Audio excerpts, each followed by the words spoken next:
Welcome to the Slurry-Blast Cleaning Center. I'm James Meyer of RIT for the Golisano Institute of Sustainability. I'm talking to you from the Remanufacturing Testbed.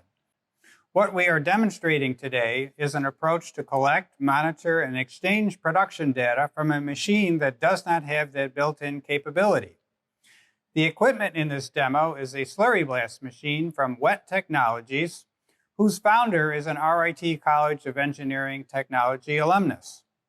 The slurry-blast is a high-volume, low-pressure wash system that uses recirculating tap water and different types of cleaning media to remove surface contaminants without the use of any harsh chemicals, detergents, or solvents.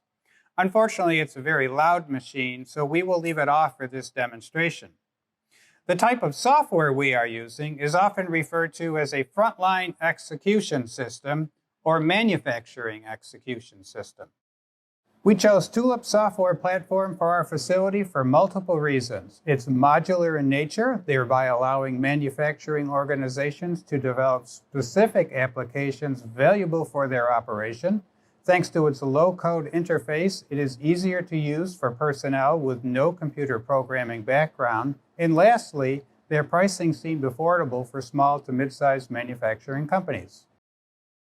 This Venn diagram illustrates use of Tulip as a software tool in unison with the machine operator and machine to collect important manufacturing metrics from the shop floor that would be otherwise unavailable for decision-making. Tulip has capability to export this data to an analytics platform for dashboarding and/or post-processing. If you have any additional questions, please visit our website. There's a vast amount of information for Industry 4.0 as well as smart manufacturing.